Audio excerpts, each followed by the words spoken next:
Hello everyone, it's a Frugal Tech channel with another video on the ASUS H110T motherboard. In this particular video I wanted to review the board more accurately, saying something that I didn't say in the previous video. Let's start with the processor. This board supports the Intel Skylake processors, so every processor on socket 1151. It may support Kaby Lake as well, but we still don't know yet because ASUS has not planned to upgrade the BIOS of this specific board, and also because Kaby Lake is not yet out on the market, so whatever. You can actually install even a Core i7 on this because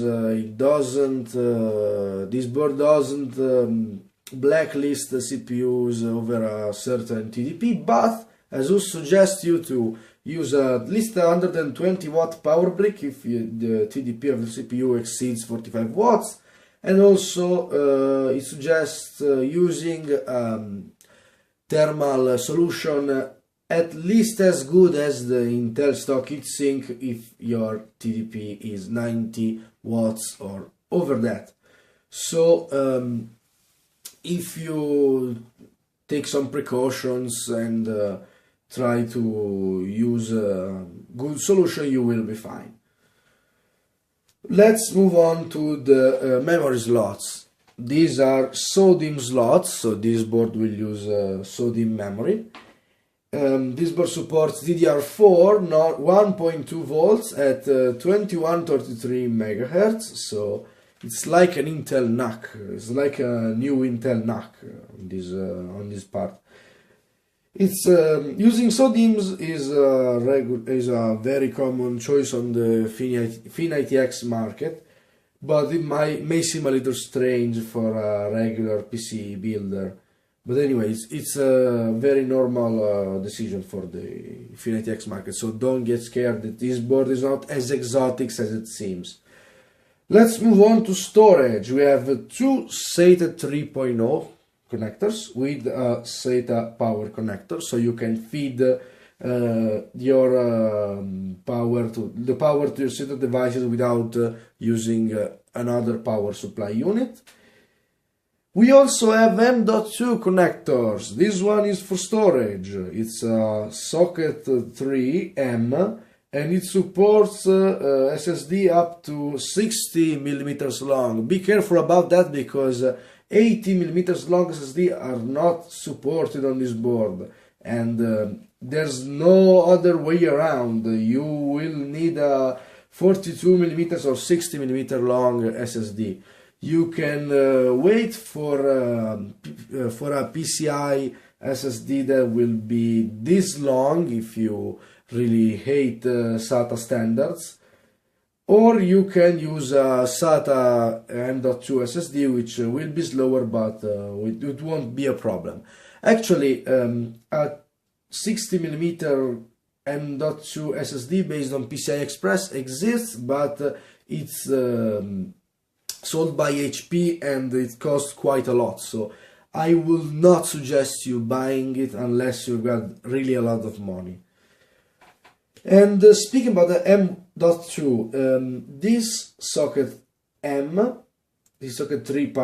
M supports PCIe Express 3.0 4X, so it's up to 20 gigabits of speed, it's very fast. And we have a socket here and that's for the Wi-Fi. So we can have a Wi-Fi card with the M.2 socket as well. Let's move on and say something about the back connectors. We have 4 USB 3.0 connectors. It's not 3.1. The Thunderbolt is not present on this board, but whatever. They're not a lot, but in FinITX, well, you can't actually have a lot of connectors on the back side, so you will do nicely. We have dual Gigabit Lan. This is a little bit strange at first, but this board was also made for the OEM and the industrial market, so they had to add something. A Gigabit Lan is made by Realtek and another one is made by Intel. We have HDMI and DisplayPort. We have this CMOS battery like a laptop.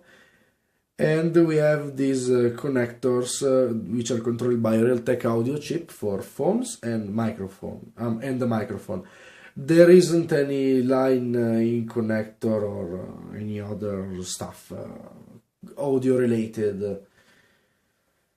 The other connectors that are left are these two. This connector is a DC power connector. It supports 19 or 12 volt power supply units, just like your laptop power brick. I suggest you to use 19 volt because it's more common and more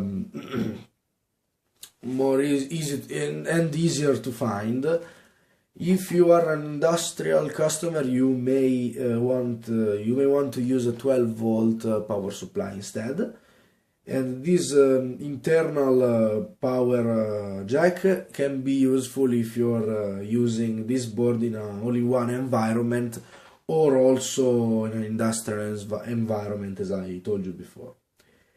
You can switch the voltage via a jumper on the board, but unless you really need it, I will not suggest you to do it, because I don't know, if you change the voltage and choose the wrong one, you could fry the board pretty easily.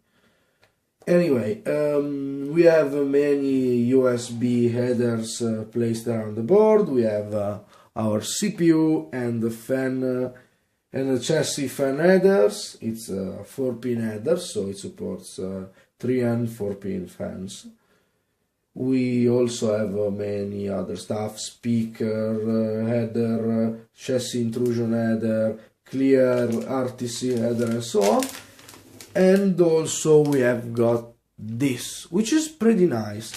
This is, or actually I should say these are the headers and connectors for the LCD panel, because you can connect an LCD panel to this board and use it in an all-in-one computer, or also you could also recycle the panel from a dead laptop.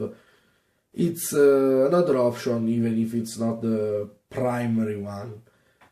Anyway, if you're using an LCD panel, ASUS suggests you again to use at least 120 watt power supply, and that's about it. This board is about 90 euros on Amazon.it, and I think it is a pretty nice board.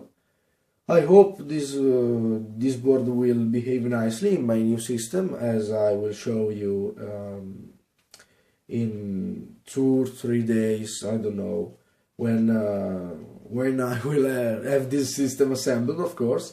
And until then, this is a Frugal Tech channel. See you next time. Like and subscribe if you liked the video, and have a nice day.